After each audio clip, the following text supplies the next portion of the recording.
To the United States now, Donald Trump returned to the campaign trail last night with his first rally since an attempt on his life. The former U.S. president and Republican nominee addressed a crowd of supporters in the battleground state of Michigan.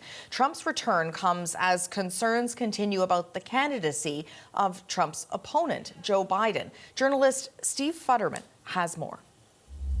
Now, Donald Trump made his first joint campaign appearance yesterday with his vice presidential nominee, J.D. Vance. More importantly, this was Trump's first campaign appearance since the assassination attempt last weekend. Now, security in Grand Rapids, Michigan was much tighter than it would normally be. Of course, this was an indoor event inside the arena in Grand Rapids, so you didn't have some of the security issues that you would have at an outdoor event. Still, the people who were there said security was much tighter than it would normally be.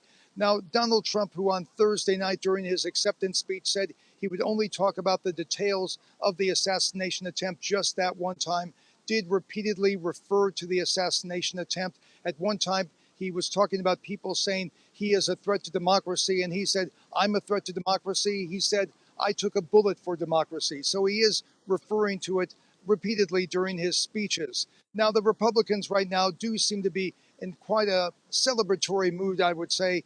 They are enjoying the awkward situation the Democrats find themselves in. And at one point yesterday, Trump even asked the crowd at his rally who they would prefer running against, Joe Biden or Kamala Harris.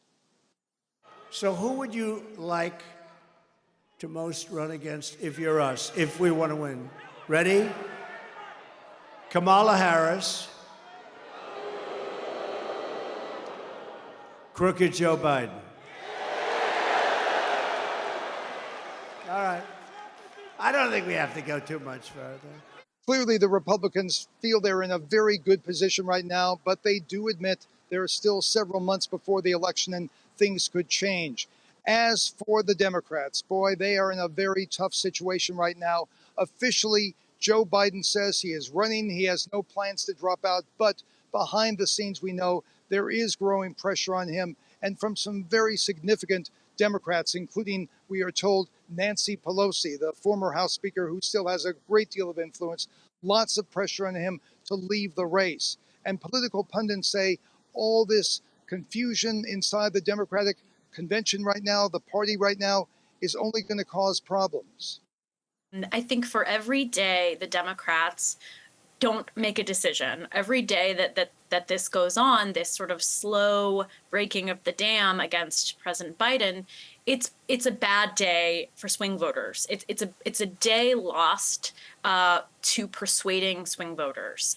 For every day they are dragging their feet on this decision, and sort of for every tense day, you're losing time to get behind a new candidate, to persuade voters to get behind this new candidate. And lots of things are going wrong for the Democrats right now. The polls are looking worse for Joe Biden. Each poll comes out, seems to give more of an advantage to Donald Trump, and fundraising is really, really going downhill for the Democrats right now. The Republicans are getting lots of money. The Democrats are getting less and less as their big donors say they want to pause their donations right now.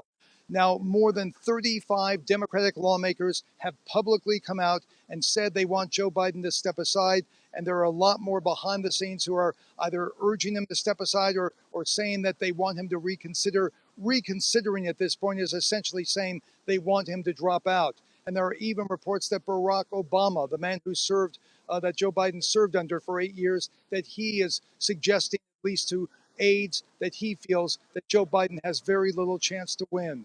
A month from today, the Democrats will be right here in Chicago for their convention, and we still don't know who the nominee is going to be.